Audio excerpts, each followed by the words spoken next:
قال رسول اللہ انی تارک فیکم الثقلین کتاب اللہ و عطرتی اہل بیتی۔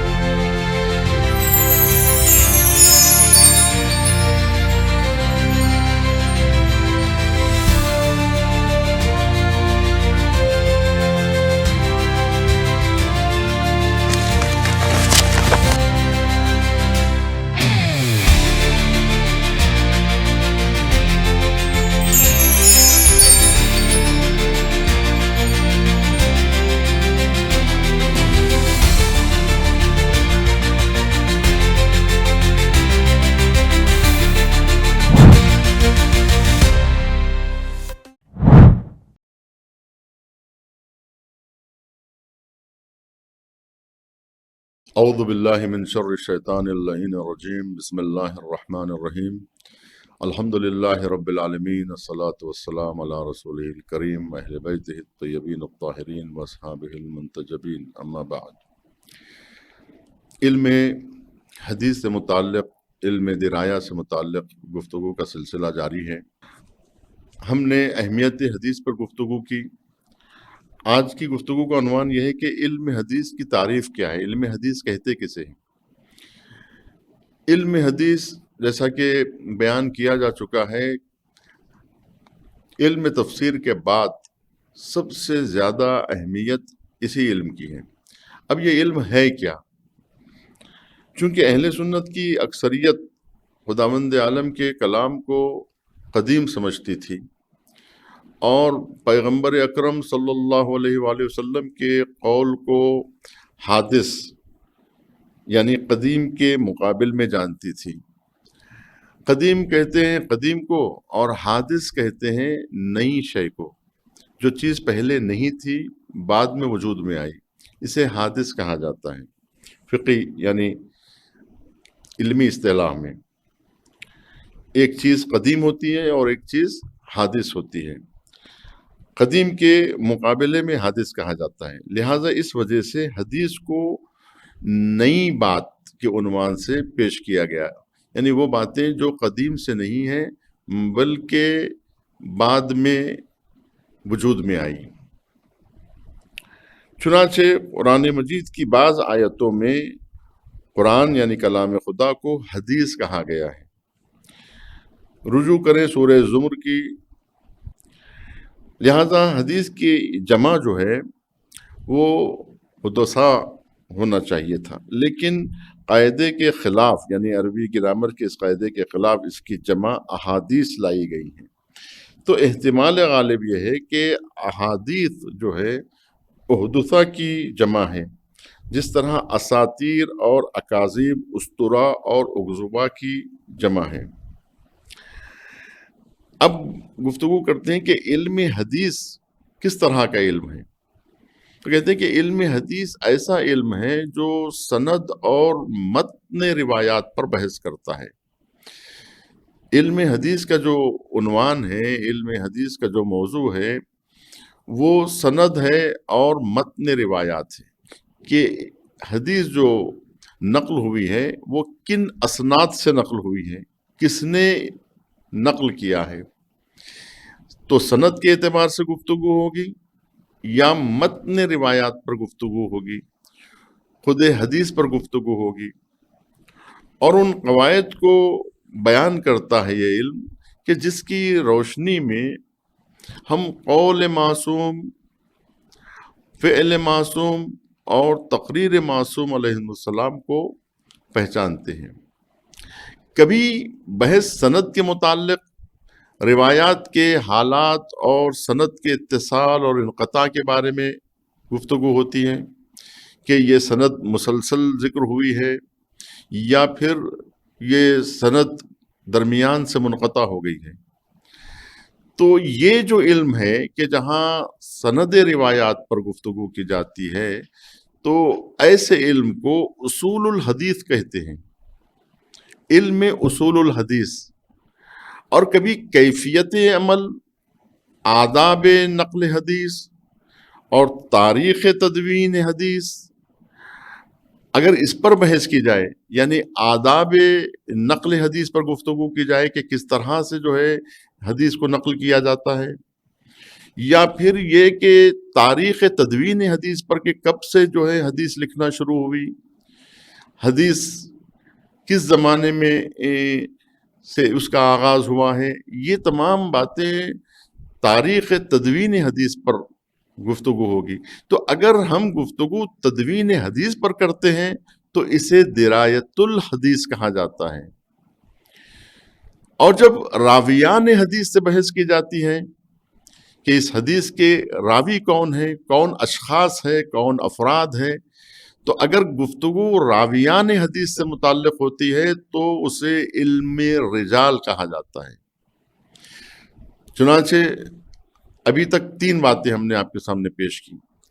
ایک اصول الحدیث ہے،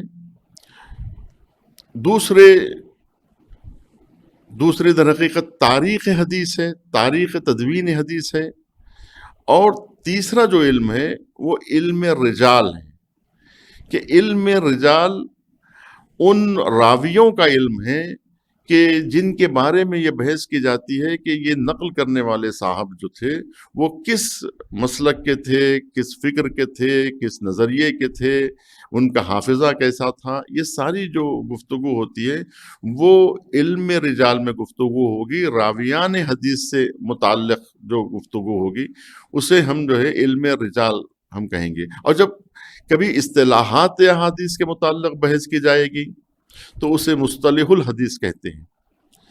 بلکہ یہ کہا جا سکتا ہے کہ جس طرح کا فرق علم تفسیر اور قرآن کے درمیان پایا جاتا ہے کہ اگر درون قرآن کا مطالعہ کیا جائے، یعنی ایک ایک آیت پر جب بحث کی جائے تو اسے تفسیر کہتے ہیں۔ قرآن مجید کی جب آیات کی ہم تشریح کرتے ہیں اور اسے کھول کھول کر بیان کرتے ہیں تو اسے علم تفسیر کہا جاتا ہے۔ اور دوسرا وہ علم ہوتا ہے کہ جو ہم قرآن کے باہر سے جب گفتگو کرتے ہیں، یعنی قرآن کا جائزہ ہم کلی طور پر لیتے ہیں، اور قرآن کو جب ہم کلی اعتبار سے بیرون سے، باہر سے جب ہم قرآن مجید کا مطالعہ کرتے ہیں تو اس طرح کے پورا قرآن مورد مطالعہ قرار پاتا ہے، تو اسے علوم قرآن کہا جاتا ہے۔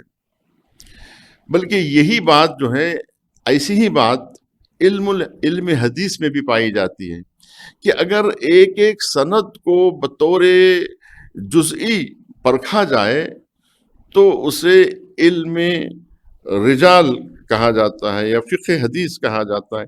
تو یہ جو فرق ہے کہ تفسیر قرآن اور علوم قرآن کے درمیان میں، یہی بات علم حدیث میں بھی پائی جاتی ہے کہ جب ہم ایک ایک سند کو بطور جزئی اس کے اسناد کو دیکھتے ہیں تو اسے علم رجال کہتے ہیں، اور اگر متن روایات کا بے تنہائی جائزہ لیا جائے تو اسے فقہ حدیث کہا جاتا ہے یا فقہ الحدیث کہتے ہیں۔ لیکن اگر اسناد روایات کو بطور کلی اگر جائزہ لیا جائے تو مجموعی شکل کو ہم علم حدیث یا اصول الحدیث کہتے ہیں۔ یہ ابھی تک ہم صرف اصطلاحات کو پیش کر رہے ہیں کہ جو ان علوم کو جو بات تقسیم کرتی ہے۔ اب حدیث اور دیگر علوم کے بارے میں جو ہے وہ ہم جائزہ لیں کہ صدر اسلام میں جتنے علوم بھی مسلمانوں کے درمیان رائج تھے، چاہے وہ بالواسطہ ہو یا بلا واسطہ، اسے حدیث ہی، یعنی وہ باتیں حدیث ہی سے جا کر ملتی تھی۔ قرأت قرآن مجید کے متعلق مختلف اسناد سے وارد شدہ روایت ہی پر اکتفا اگر کر لیا جاتا تھا، اور ہر شخص قرأت کے لیے جس نہج کو بھی اختیار کرتا تھا ایک یا چند روایات نقل کر دیا کرتا تھا۔ علم تفسیر میں بھی ہر آیت کے متعلق نقل، یعنی ہر آیت کے متعلق روایات نقل کرنے تک ہی جو ہے بات محدود تھی، اور اپنی طرف سے کوئی بات تفسیر آیات کے ذیل میں نہیں کہی جاتی تھی، مگر یہ کہ وہ احادیث در حقیقت اپنی طرف سے کوئی بات جو ہے تفسیر آیات کے ذیل میں نہیں کہا جاتا تھا، مگر یہ کہ وہی حدیثیں ذکر کر دیتے تھے جو ان کے پاس ہوتی تھی۔ اب یہ رہی یہ بات کہ شیعہ سنی کی تمام تفاسیر اس بات کی گواہی دیتے ہیں، جیسے علی ابن ابراہیم قمی کی تفسیر،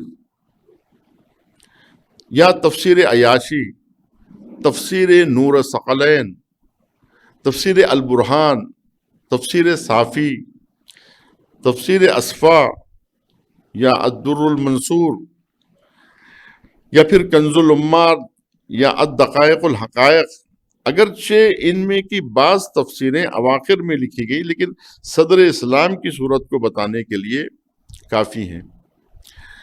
تاریخ، سیرت، قصص وغیرہ میں بھی حدیث کا اہم کردار رہا ہے، جیسے ایک بہت بڑی تاریخ دمشق، یا تاریخ ابن عساکر، یا تاریخ اسلام ذہبی، جنہوں نے نقل حدیث پر اکتفا کیا ہے۔ علم رجال کا بھی یہی حال ہے، جیسے رجال کشی، جس میں صرف حدیثیں ہی نقل کی گئی ہیں۔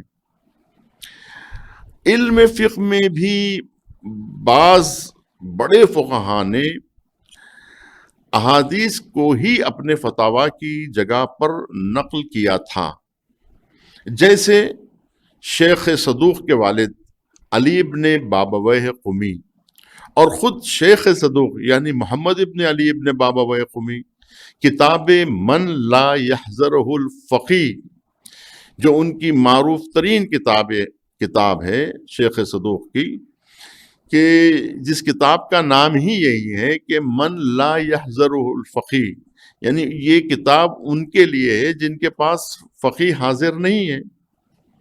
یا ثقۃ الاسلام کلینی نے کافی میں اس طرح کی تمام علوم حدیث میں جس کا ذکر جو ہے کیا تھا، یعنی یہ تمام وہ کتابیں ہیں کہ جنہوں نے احادیث سے استفادہ کیا ہے۔ ان میں اہم ترین کتاب جو ہے شیخ کلینی کی کتاب اصول کافی ہے، فروع کافی ہے۔ تو اصول کافی یا فروع کافی، یہ دونوں کتابیں شیخ الاسلام اور ثقۃ الاسلام کلینی کی ہیں۔ اس طرح تمام علوم میں حدیث کا کردار تھا، سوائے علوم ادبی جیسے علم نحو یا علم صرف جیسے علوم میں اختلاف پایا جاتا تھا کہ حدیث سے استشہاد کیا جا سکتا ہے، یعنی گرامر میں، عربی گرامر میں، یا نہیں کیا جا سکتا ہے۔ بعض لوگوں اس بات کے مخالف تھے کہ ان کی دلیل یہ تھی کہ روایات جو ہے نقل بے معنی ہوتے ہیں، اور معصومین علیہم السلام کے عین الفاظ نہیں ہوتے ہیں بہت ساری روایات میں، راوی اپنے الفاظ میں جو ہے وہ حدیثوں کو نقل کرتے ہیں، لہٰذا تمام روایتوں کے الفاظ کو ہم اس سے استشہاد نہیں کر سکتے ہیں علوم ادبی میں، یعنی عربی گرامر میں۔ اس کے علاوہ ان کا کہنا تھا کہ روایات کے بعض الفاظ قواعد ادبی کے مطابق اس وجہ سے نہیں ہے کہ وہ راویوں کے نقل کردہ ہیں، الفاظ راویوں کے ہیں، معصومین علیہم السلام کے عین الفاظ نقل نہیں کیے گئے ہیں، لہٰذا ادبی جو عناوین ہیں وہاں یہ روایات سے استشہاد اس اعتبار سے نہیں کیا جا سکتا ہے۔